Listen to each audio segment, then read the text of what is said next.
Bonjour à tous et bienvenue sur Une lectrice de plus.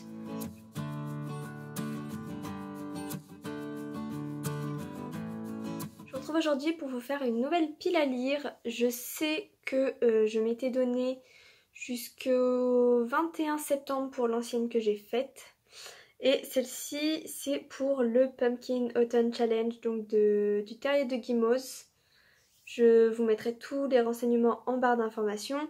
Et ce challenge commence donc le 1er septembre. C'est pourquoi je vais mettre certains livres de mon ancienne pile à lire que je n'ai pas encore lu dans celle-ci pour essayer d'équilibrer un tout petit peu tout ça. Donc, le Pumpkin Autumn Challenge, c'est un challenge qui revient tous les ans sur la période automnale, donc du 1er septembre au 30 novembre. Ça s'organise en menus et sous-catégories. Il y a plusieurs options pour réaliser le challenge. Je vais participer en faisant l'option 2. Donc l'option 2 ça s'appelle Avoir les crocs. Il faut lire donc valider 2 sous-catégories par menu, sachant que cette année il y a 3 menus. J'ai essayé de mettre un livre par sous-catégorie pour chaque menu. L'objectif vraiment total, ce serait que je réussisse à tout lire, même si j'y crois pas trop, faut être honnête, et que j'ai d'autres lectures qui me tentent qui ne rentrent pas dans les catégories, mais pour vous présenter des livres, j'ai essayé d'en mettre un par sous-catégorie. Il y a une sous-catégorie où je n'ai rien trouvé, donc peut-être que durant une lecture je me rendrai compte que ça rentre, mais pour l'instant j'ai rien. Donc le premier menu, il s'agit de Automne frissonnant, donc c'est un menu qui revient tous les ans quasiment. Je regarde en bas, j'ai mes notes. Donc la première sous-catégorie du menu Automne frissonnant, il s'agit de Je suis Médée, vieux crocodile. Comme mots-clés, on retrouve trahison, thriller, policier, horreur. Donc pour cette sous-catégorie, j'ai choisi Dr. Sleep de Stephen King aux éditions Le Livre de Poche. Je vous mettrai une photo ici, mais je l'ai déjà présenté dans ma pile à lire de l'été. Je n'ai pas encore eu le temps de le lire. C'est pas celui qui me tente le plus dans mes livres, donc du coup j'ai un peu de mal à me lancer. Mais je continue de le mettre dans mes piles à lire en gardant espoir. Donc peut-être qu'avec ce Pumpkin Autumn Challenge, je vais réussir à lire mon premier Stephen King. Donc la deuxième sous-catégorie, il s'agit des chimères de la Sylve Rouge avec pour mots-clés gothique, vampire, créature de la nuit. Et donc pour cette sous-catégorie, j'ai choisi La Nuit écarlate de Heather Graham aux éditions Mira. C'est un livre que j'ai acheté dans une boutique d'occasion.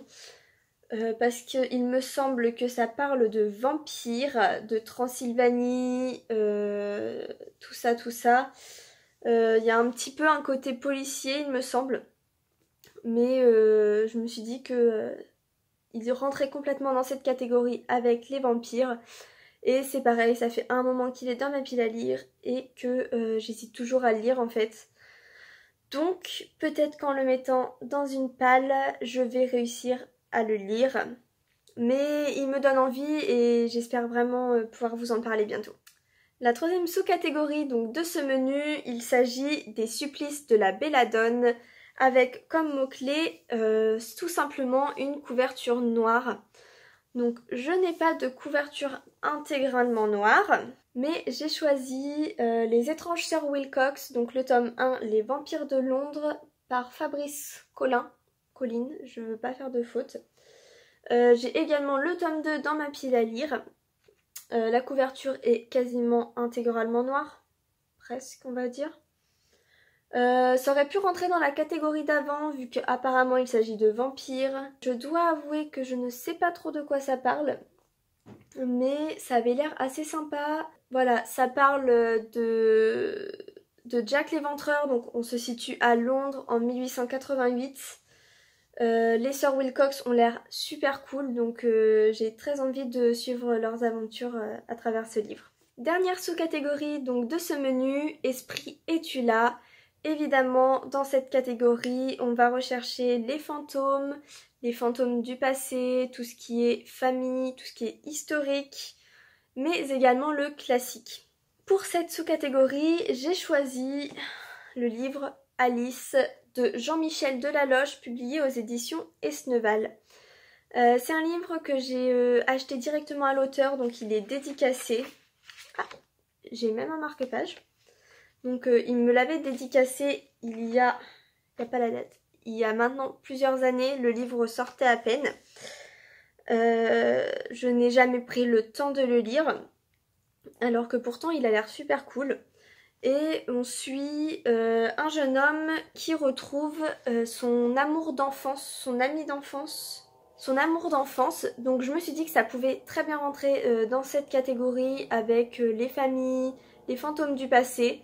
Donc je vais essayer de découvrir ce livre grâce au challenge.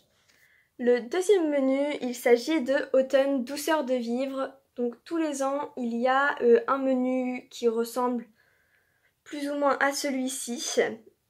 Et donc en première sous-catégorie, nous avons Il fait un temps épouvantail, avec pour mot-clé Halloween automne. C'est le jeu de mots que je préfère de ce challenge, et c'est la catégorie où je n'ai trouvé aucun roman. Aucun roman qui dise précisément que ça se passe en automne ou qui parle d'Halloween. Donc peut-être que je ferai une découverte en lisant un livre et en me rendant compte qu'il peut rentrer, mais à première vue, je n'ai rien qui rentre dans cette catégorie, donc je suis un peu déçue, mais c'est pas grave. Prochaine sous-catégorie, il s'agit de siroter un chocolat chaud sous les saules. Les mots-clés sont feel good, cocooning, etc. Et pour ça, quoi de mieux qu'un livre de Virginie Grimaldi. Donc j'ai choisi Tu comprendras quand tu seras plus grande, donc aux éditions Le Livre de Poche. Peut-être que je lirai, pas celui-ci, mais un autre de Virginie Grimaldi, qui est Il est grand temps de rallumer les étoiles. Je crois que c'est ça. Il me semble que c'est Il est grand temps de rallumer les étoiles, qui me tente beaucoup.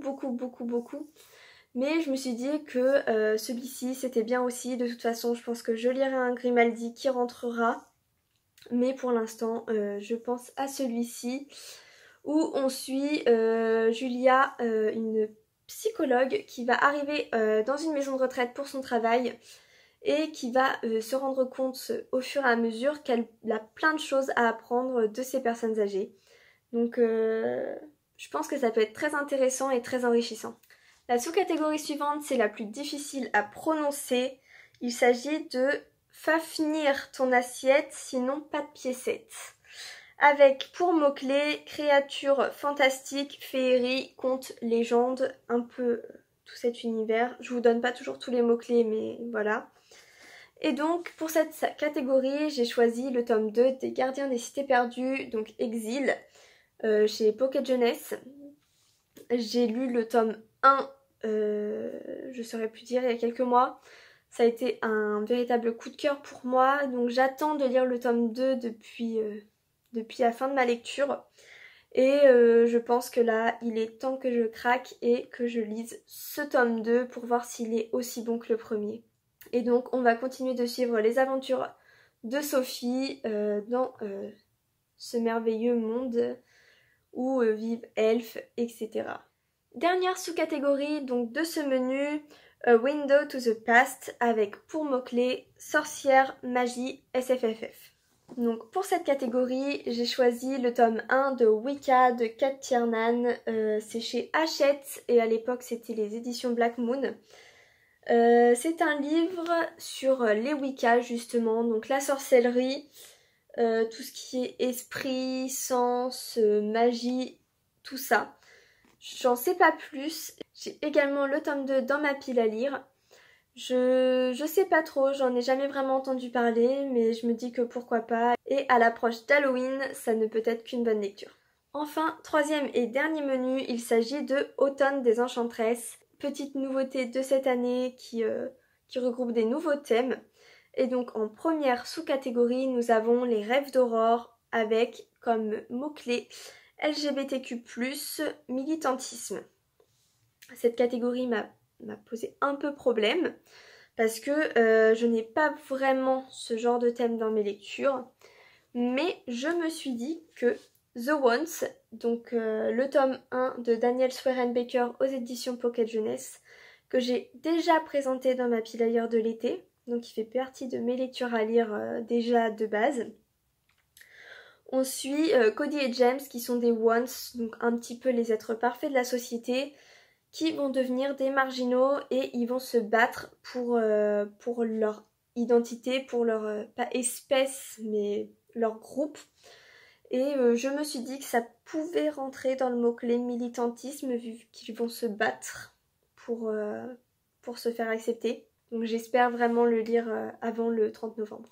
Deuxième sous-catégorie de ce menu, Sarah Bernard, Monstre sacré, avec pour mot-clé théâtre, art, dramaturgie. Donc j'ai décidé de lire Le Cid de Corneille. Donc là c'est un recueil avec Le Cid et Horace. Donc je lirai sûrement les deux. Je pense que je vais lire les deux. Parce que une fois que j'aurai commencé le livre, je le finirai. Mais du coup, je vais relire, découvrir, j'ai jamais lu ni Le Cid ni Horace, mais je vais découvrir de nouvelles pièces de Corneille, donc je suis contente.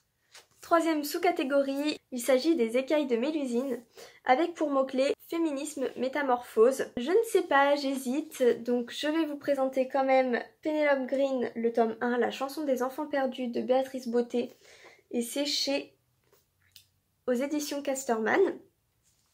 Donc on suit Penelope Green qui est orpheline, qui est l'héritière d'un journaliste très connu. Visiblement, au vu du résumé, à l'époque où elle vit, il n'est pas commun de devenir journaliste lorsqu'on est femme.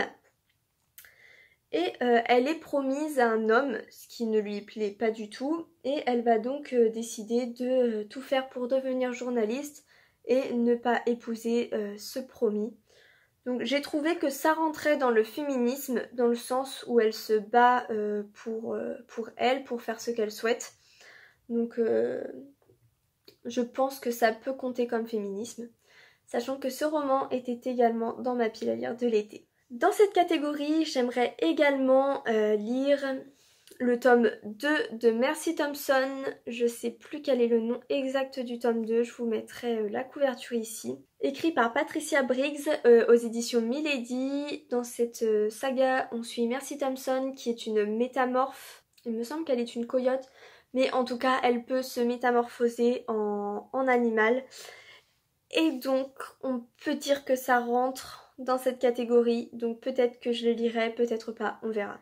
Dernière catégorie donc de ce menu, il s'agit de Nausicaa de la vallée du vent. Donc comme mot-clé écologie, nature, post-apocalyptique. Pour cette dernière catégorie, j'ai choisi Promise de Ali Kondi aux éditions Gallimard Jeunesse. Donc il s'agit du tome 1.